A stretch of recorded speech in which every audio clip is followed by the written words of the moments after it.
I'm very much interested into issues of justice, global justice in particular, but also intersectional justice.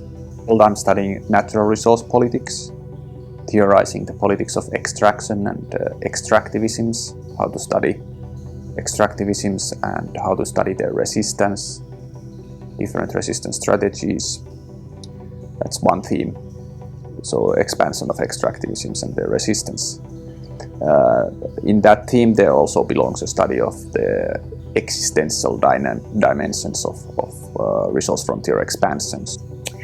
Generally, my research looks at food and fiber systems and the redesign of those systems to move away from industrial processes and supply chains. I've been doing collaborative research with indigenous people from Brazilian Amazonia. I've been working especially with the Aporina and Machineri peoples. And we have been documenting and analyzing together the human and non-human collectives. So we've been looking at the deep past and future imaginations, how humans, animals, plants and other non-human entities can live well. So I'm working on financialization of housing, but I'm an expert on Turkey, and particularly I'm looking at the emerging economies. But what I'm mainly interested in that topic is the role of the state, how the state is shaping housing financialization. The second research interest I have is urban social movements, and in that field I'm particularly interested in commoning practices, how commoning practices are shaped by local groups. Currently I'm studying grassroots organizations that are trying to build some kind of sustainable future. And I'm doing this both in places that are threatened by extractivism and also those places where people have just come together and want to build another world in different forms and shapes. I am mostly focusing on data extractivism, although my background is in China and Africa-China engagement. Data extractivism is looking at how big tech companies operate very similarly to rapacious resource extractive companies. Me johdan yhtä Suomen Akatemian tutkimusprojektia, joka käsittelee yhteiskunnallisia liikkeitä ja niiden välisiä liittoutumia, jännitteitä, ristiriitoja ja sitä, miten edustaminen, representaatio tapahtuu ei-valtiollisella kentällä. Eli sitä, että kenellä on oikeus puhua toisten nimissä, miten joku vaikka yhteiskunnallisista liikkeistä voi saada valtuutuksen tai olettaa saaneensa valtuutukset, se voi puhua joidenkin muiden nimissä. Niin tämä on mun tämä on ehkä niin kuin mun tärkein tutkimushanke tällä hetkellä. Well, I'm involved with a group with the World Academy of Art and Science on societal transformation, and that is we're just about to have hopefully a large piece in the journal of the Academy called Cadmus, which brings together a whole range of different thinkers from different fields and perspectives about the question of what sort of societal transformation we would advocate or foresee to get humanity through the present set of crises. Tällä hetkellä johdan kahta Suomen Akatemian rahoittamaa tutkimushanketta. Niistä ensimmäinen tutkii alkuperäiskansa-aktivismia, nuorisoaktivismia ja feminismiä suurten kansannousujen jälkeisissä globaalin etelän konteksteissa. Toinen hanke tarkastelee yhteiskunnallista oikeudenmukaisuutta ja rodullisuutta Latinalaisen Amerikan vallankumouksissa. Mä johdan tällä hetkellä 4 aika isoa projektia. Ensimmäinen on Suomen Akatemian rahoittama konsortiohanke, joka meillä on yhdessä Aalto-yliopiston kanssa. Ja siinä me tutkitaan isoja vedenjakaja-alueita Meksikossa, Indonesiassa ja Kambodžassa. Toinen hanke, jota mä johdan, on Koneen-säätiön rahoittama hanke, ja siinä me tutkitaan vesikysymyksiin, öljyteollisuuteen, kaivosteollisuuteen liittyviä konflikteja.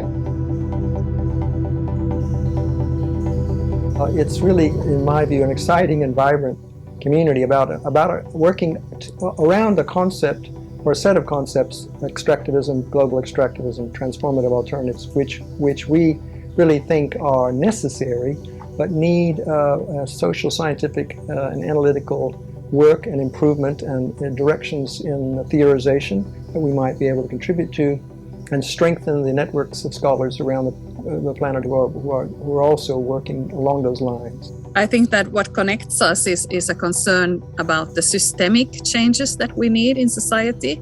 And often in other research contexts, we are just focusing on bits and pieces and trying to fix kind of the symptoms, but maybe not going to the roots of the problem. And so that's what I find highly stimulating, to work with kind of root causes and trying to move on and move beyond and think differently.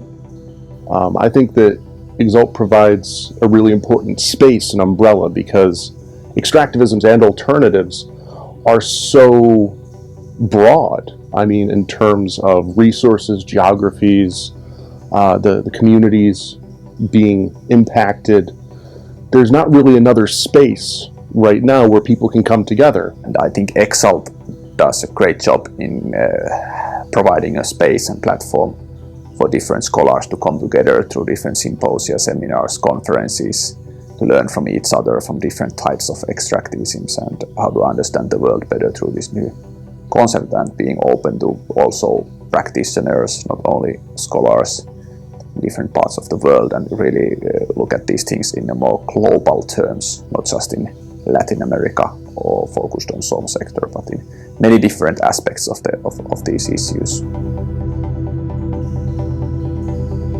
Näkisin, että se tärkeys tulee siitä, että me voidaan pohtia eriarvoisen luonnonvarapolitiikan demokratisoimista, sitä koskevan keskustelun ja päätöksenteon demokratisoimista, sekä ylipäänsä sitä, että millä tavalla globaalia taloutta voidaan demokratisoida niin syvien ja jyrkkien eriarvoisuuksien maailmassa, missä me eletään. Our also mentality has really to change in a way to look for other ways of staying in this world. So that's why alternatives are so important. And I think that alternatives are already there. They don't need to be invented. There are already many things that are not only proposed but already enacted by different communities, different peoples. Indigenous resistance is something that we can learn more from. What are their arguments? What are their solutions that they are giving? It's very important to bring these voices from the margins to academia and debate them. Well, as we know, there are many concurrent ecological and social crises facing our world today. And I personally think a lot of these crises are underpinned by the extractivist logic. So I think EXALT is a really interesting initiative because it brings together both the looking at extractivisms and looking at alternatives for holistic solutions. On ihan niin kuin semmoisen yhteiskuntatieteellisen selittämisen ydinkysymys, että mietitään, että miksi jotain tapahtuu eikä tapahdu jotain muuta. Niin yksi osa sen tyyppistä pohdintaa on se, että ajatellaan, että miten tästä eteenpäin, että onko joku vaikka ilmiö, niin kuin mitä me kutsutaan ekstraktivismiksi, oletaan vaikka joku, että tuotanto perustuu kaivoksille, josta louhitaan vientituotteeksi jotain juttuja, ja siihen liittyy ristiriitoja ja jännitteitä ja ympäristön kannalta ongelmallisia asioita, niin sitten sen niin pohtiminen, että olisiko sillä sitten joku vaihtoehto, että jos ihmiset vaikka itse haluaa, että kaivetaan tätä kaivoksia, niin onko se sitten niin epistä, että joku tulee sanoa, älkää nyt kuulkaa kaivako, koska kyllä me niin tiedetään paremmin kuin te, ja nämä niin on se niin pointtina, että pohditaan niitä vaihtoehtoja, ei meinaa tietenkään, että kaikki vaihtoehdot olisi aina ehdottomasti hyviä, mutta niin kuin, että se vaihtoehtojen pohtiminen on sekä niin kuin yleiselle mielikuvitukselle että tieteelliselle selittämiselle tärkeä asia. These are issues of environmental justice and also multi-species justice, or issues that are directly linked to the rights to exist and to the questions of mass extinctions that are currently ongoing and expanding. We need to really understand better those drivers of these extractivisms and how they function, what are their environmental and social consequences. I think the research on extractivism and alternatives provides a platform for gathering and distributing the dynamics behind extractivist relationships, so we can understand the main relationships behind extractivism, where then we can offer or deliver alternatives to it, such as like commoning practices at the very local level in urban areas. And this can give us how we can transform extractivist policies to a direction for a more just cities, sustainable features for cities, like rights for housing or rights to the city. Jos me ymmärretään ekstraktivismin ja vaihtoehtojen väliset suhteet ja miten ne liittyy dialektisesti toisiinsa, niin se tarjoaa myöskin mahdollisuuksia ymmärtää paremmin, minkälaista maailmassa me elämme. Ja mahdollisuuksia etsiä uudenlaisia tapoja hallita luonnonvaroja. Uudenlaisia tapoja tehdä ja osallistua ympäristöpolitiikkaan. Uudenlaisia keinoja etsiä, rakentaa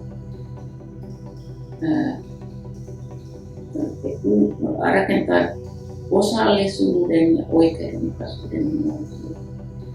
Ja ylipäätään uudenlaisia tapoja olla ja elää tässä muuttuvassa maailmassa.